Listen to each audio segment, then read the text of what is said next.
I'm sure you were glued to everything going on.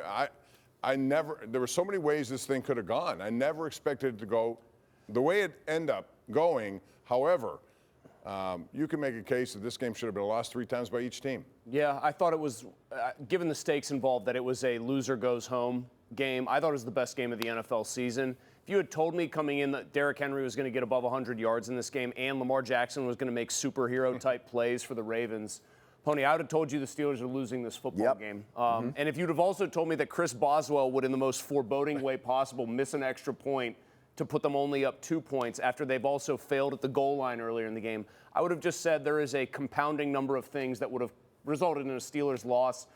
I'm still 35, 40 minutes later trying to digest the fact that they actually won this football game. I mean, great moments or careers in NFL history have been defined by some missed kicks. And we saw one, question. Right? I mean, Scott Norwood, you had Mike Vanderjagt against the Steelers 20 years ago.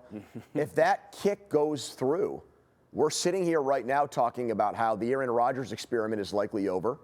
And what's going on with Mike Tomlin? Is he going to be on TV at midnight talking about games like we're doing right now next year? But if Boswell makes his, we're still playing. Right. I mean, if the guy makes it. Yeah, I mean, so it went back. That's but what I'm saying. What I'm saying is that one play, one kick, changed potentially legacies and franchise direction. I mean, John Harbaugh might get fired now because of what happened at the end of that game. You know, and it's sometimes silly that we make decisions based on athletes and coaches based on one play, but that's the nature of professional sports. And now the Steelers are into a situation where they get to silence all their critics because they're back in the playoffs and they've got some positive momentum, and they're going to host a playoff game for the first time in 5 years. They're going to host a playoff game for the first time in front of fans now, and it'll be a lot more than 5 years because it was basically no one there for the 2020 game against the Browns. I think that Pony's right. It's a big sliding doors moment for a lot of people involved in this. Did John Harbaugh lose them the game? No. I mean, Tyler Loop missed a kick, but he might get fired because his rookie kicker that they drafted to make big kicks missed one. Mike Tirico put an all-time hex on him saying they drafted him for moments like this. Yeah, he did. And then just boom, wide right. The Steelers probably got away with leverage on that play, as multiple people have pointed out, but not my problem. Here's the thing. I think the big equalizer in this game as we shift now to the Steelers get a chance, like Andrew said, to prove their doubters wrong. Steelers didn't have DK Metcalf. Steelers didn't have Darnell Washington. Kyle Hamilton going out, I thought, changed that game Huge loss a lot. I mean, how many plays did the Steelers make where Freiermuth down the seams? There were just players out of position, guys slipping, and there's not 14 around there to try and make up for it. So I thought that was the equalizer. I thought Aaron Rodgers saved his best for the last 9 minutes of his season and possibly his career, and now it won't be. He gets one more game.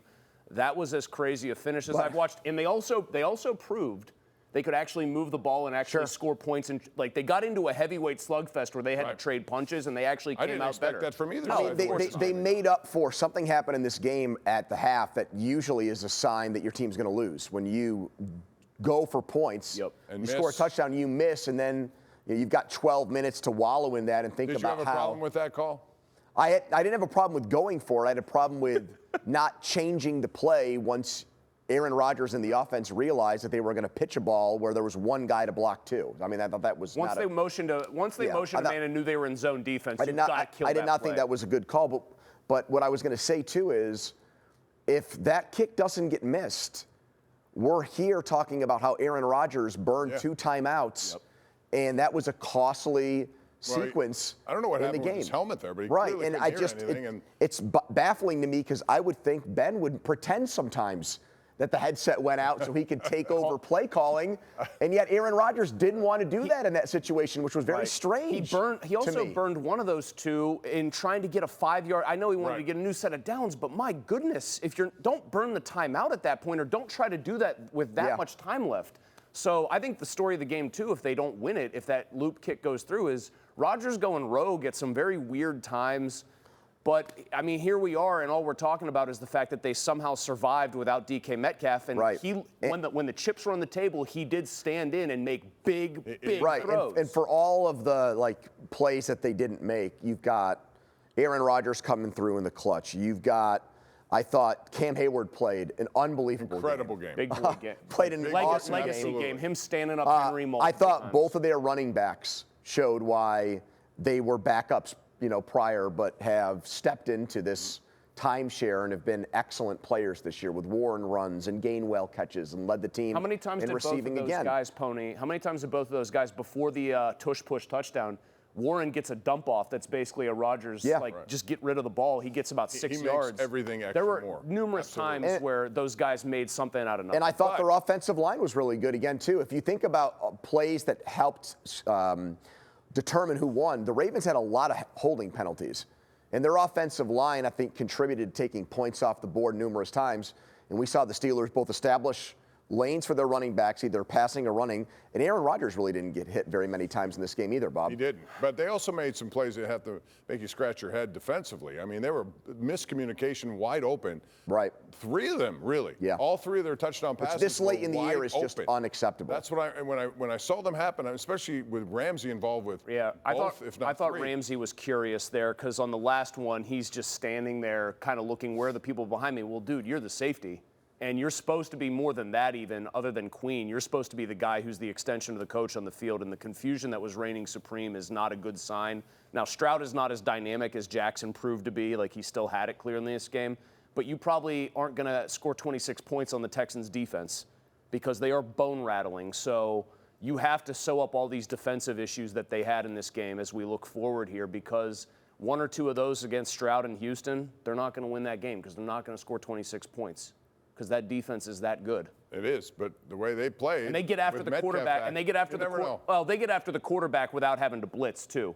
I think what they run down there, Pony, is like Mike Tomlin's platonic ideal of a defense. Our guys are better than your guys. We're just going to challenge you in your face and dare you to beat us. But they have a playoff game now. And when the game started, it didn't look like they were going to have one. And with 2 seconds left, it didn't look like they were going to have one. So we're going to talk about that, but also we're going to talk about what this means for Aaron Rodgers. We got into it briefly there, but there was a report out there by Jerry Dulac that he wouldn't be back if they lost. Now that they won, what does that mean for him and also their future quarterback down the road? We'll get into that. We'll talk about the Houston Texans coming to Pittsburgh, what kind of matchup that'll be. All coming up next right here live on the #1 Cochran Sports Showdown. All right, welcome back. We continue live with the #1 Cochran Sports Showdown. We're talking about, at this point, the future of Aaron Rodgers, because everyone was talking about it throughout the course of the season here, guys. And Pony, at the beginning of this day, Jerry Dulac had a report that if they lost, most likely he wasn't going to be here. Now that they won, what does it mean? What do you think it should mean, knowing that they still are in search of a future quarterback at some point? Well, I mean, Aaron Rodgers was brought here because they deemed what Russell Wilson did last year to not be good enough. And he's gotten them back to the same point as Russell Wilson now, 10-7 and in the playoffs. So to me, it's not a failure, but he still has to win another game, I think, to make it be an open door policy where you would want, you're welcome back here. What's your decision? If he were to go out against Houston and play a poor game and you hit your head against the wall again and you lose in the wild card round and it's not close, I don't think it should be left in Aaron Rodgers' court, so to speak. I don't think he should have the ball in his court in that scenario. So I still think he's up in the air, probably in his own mind, but also if I'm the Steelers, I would not look at it as a slam dunk to bring him back next year. I mean, I guess I'll be the bad guy here and say I don't think, regardless of what happens, up to and including a run to the Super Bowl, Aaron Rodgers should be back here next year. He is really? He's going to be 43 years old in the middle of next season. We have already seen a predisposition on his part, and he played a whale of a game in an unbelievable last half of the fourth quarter tonight. He wants to get rid of the ball quickly. He wants to throw the ball short. He does not want to take hits. What of those things are going to change between now and next year when he's a year older? Even if he wins a playoff game, none of that changes. Your offense is limited to one degree or another by what he decides he wants to do anymore at this point in his career. So I am being proactive if I'm the Steelers. Even if you win a playoff game, let's just be realistic. They pull out a win here in this game. I'm not bringing Aaron Rodgers back. At some point, turn the page. He's an all-time great. He's an upper room Hall of Famer. He's one of the most gifted players ever to play the position, but he's going to be in his mid-40s almost. I just don't think there's a lot of good options to turn the page to. That's Malik Willis. Okay, that's one guy that you're going to be competing with, probably with 3 or 4 other teams for. Then, Pony, let me ask you this. So you think they'll actually go out there and just bring another guy in, just like they've done for the past couple of years, And I'm only asking that because they still have the ability to draft somebody. But the draft, I don't know how that's going to work out. The draft did not today. I know that we were paying attention to the craziest game of the year, but the results of today's games did not help them with getting a quarterback in the draft. Because all the teams that needed a quarterback ended up going to the front of the line. The Raiders have the first pick, the Jets have the second pick, the Cardinals have the third pick. So the teams that already have quarterbacks, the Titans and Giants, both fell in the draft order. So I don't see those teams at the top allowing for the Steelers to get up to take a Mendoza, or even if Moore came out. I don't think they're going to have access to either one of those guys. So what do? You've got Malik Willis. They're not going to just give the job to Will Howard, right? That's not going to happen. Are you going to bring in Tua or Kyler Murray on a, like? No. So I think if Aaron Rodgers wins next week and wants to be the bridge quarterback to the 2027 draft, I think the Steelers will let him do that. Why not just clear the decks and try to get Rudolph to be your bridge guy? I mean, seriously, anybody but a 43-year-old guy. Because Rodgers is showing that you can win big games with him. He did tonight. But Pony, they can go out and draft a wide receiver. They were also in a big game tonight or yesterday that was only necessary because Rodgers was so bad the immediate previous game. Andrew and I were in attendance, like marveling at how terrible he was. But then the game before that against Detroit, he was really good. And then he went to New England and was really good. So New England happened, how many weeks ago? But you said their offense. You can't make that kind of prognostication based on like what he's done. I agree, but you said their offense is limited by the fact that he wants to get rid of the ball quickly, and in some ways it is. But I also think it's enhanced by the fact that his brain, he operates at a much higher level than. Okay, but that cuts both ways. That's true, but it cuts both ways. So that enhances their offense. Does it? Well, I think it does. I think in the aggregate, it does right now, and it's not going to be an argument I'm going to try to make after he just willed them to this win by scoring all these touchdowns in the fourth quarter. Him operating a certain way also leads to him wanting his guys who see it his way, even if they're 35 years old playing wide receiver. And that means guys like Roman Wilson look like, now granted, it just might be Roman Wilson's problem, total draft busts. Are you going to build the rest of the supporting parts of the offense fully in Aaron Rodgers' identity for another year? No, I think they can draft a wide receiver in the first round and give him something else. And what if he doesn't like Carnell Tate or somebody like that? Because he didn't like Garrett Wilson from Ohio State. I don't think he likes Jonnu Smith very much either from the looks of things. They don't have much together. I mean, the bottom line is, Bob, I am firmly of the belief that you've got to turn the page from this short-term thinking. Even if it's short-term thinking with a younger player next year instead of Rodgers, let him go. But I don't think you're ever going to get that until Mike Tomlin's gone. And Mike Tomlin won this game tonight, so he's not going anywhere, is how I see it. We got to take a break. On that note, we are going to talk about the next game because it is identical to last season. If you look at the record now at 10-7, win a playoff opportunity and go to the playoffs. But you got to win, and Houston comes to town. What does this matchup look like? The Texans already are installed as a favorite. We'll get into that when we come back right here on the #1 Cochran Sports Showdown. Houston, they've won 9 in a row. Today wasn't one of those great defensive games, but they still won, and they have a pretty good field goal kicker. They come to town as 2.5-point favorites next Monday night. That'll be the first round playoff game for the Steelers in Wild Card Weekend. So, Andrew, let's talk about this matchup here because it's a hot team. They have one of the best defenses. I would say Seattle, and they are probably the 2 best defenses in the NFL. And it's going to be a little bit different challenge. How do you see it working out? Well, I would have told you before I watched their game against the Colts today that they have the hottest defense in the league going into the playoffs. And then Riley Leonard changed. Riley Leonard, and they still, for the first 30 minutes of that game, had Stingley in. They had both of those edge rushers. They were playing that game to win until they saw Jacksonville get out to that big lead on Tennessee. Right. And Leonard threw the ball downfield on them until Alec Pierce got thrown out of the game for a really terrible call. Did he touch him at all? Gene, if you're up late watching this, come on. Can we disagree with the refs there? Yeah, it was terrible. He said letter of the law, whatever. He should not have been ejected from that game. But Leonard made plays downfield, and he ran the ball well on them too, which we know Aaron Rodgers can't do. He's not a mobile quarterback. But I thought that they did some things that the Steelers can look at on tape and feel better about their chances against Houston's defense. And we'll see about the Texans' offense because it's a lot of Jekyll and Hyde with them, Stroud especially. And they don't really come in with much of a run game and not much of an offensive line either. So that does give them a chance. So it's a good matchup in your view. I think it's. I wouldn't say it's a great matchup, but it's a winnable game for sure. Oh, I agree. I mean, I think the story of the game is more that Texans offense, because I think there's a known commodity. I understand that the defense gave up a bunch to Riley Leonard and that he can move, and that definitely makes it tougher. But I watched that defense a couple of weeks ago go into Kansas City when Kansas City was desperate and like beat them up. And that's what that defense likes to do. They like I saw him against Josh Allen. They like him up, 8 sacks. They like to beat you up the way Indiana and Cignetti beat up Alabama. That's what they want to do, is just like take your will. They also do something that the Ravens don't do. They get pressure without blitzing. Hunter and Will Anderson get after the quarterback. Like, Dylan Cook has been a great story. Get ready, because like it's big boy football coming off the edge. Stingley is a beast. Well, he did give up a touchdown today, but yes, but you wouldn't say in the balance of the season that no, he's good. He's really good, and they have violent linebackers. To me, this is, can the Steelers stop that offense and turn this into a 13-12 rock fight kind of game? We know Mike Tomlin loves that stuff. I think DeMeco Ryans is very comfortable playing that way too. I think they can win it.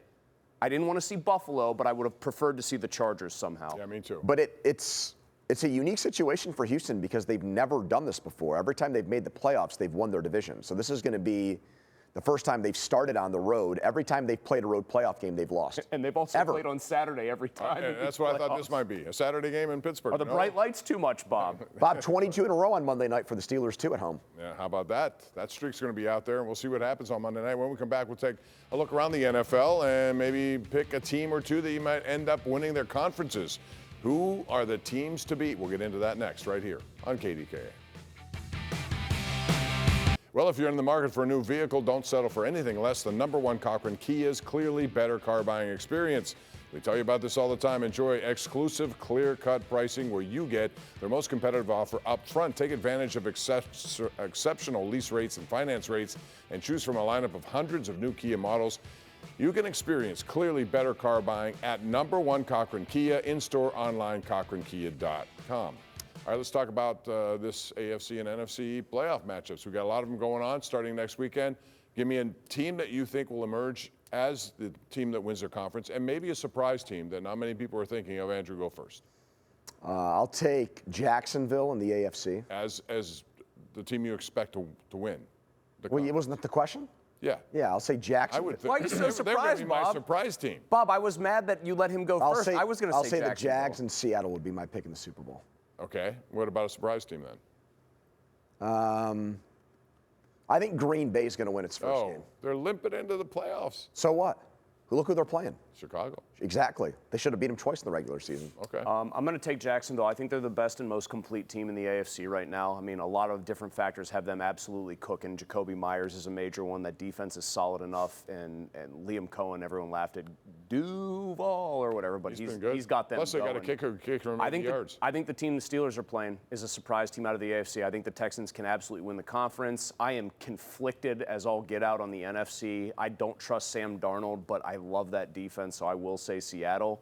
I think Chicago is absolutely going to roll over Green Bay in the first round. So I think Chicago would be my surprise team because they can run the ball. They can't do much of anything else, but they can run it. Before yesterday, I would have said San Francisco would be a team, but they're just so banged up. Go bold and say Carolina, Pittsburgh in the Carolina, Super Bowl. that would be wonderful. The Tepper Bowl. It would be the Tepper Bowl. Well, I don't even think that those teams should be hosting games.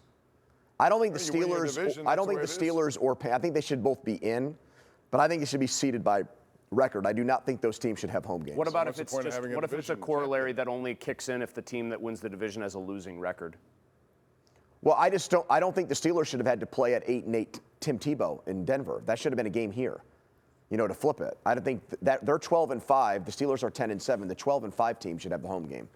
I think if you go 10-7 though, like you're 3 games above 500, like I understand the sentiment behind what Pony's saying there, but to me that only should apply if it's a losing record team, or maybe you can't have a 500 team now unless there's a tie involved. 10-7, I think you still won your division. You're still 3 games over 500. We got to take a break. When we come back, prediction time. We'll look into that big game coming up next Monday night. It's the Steelers hosting Houston.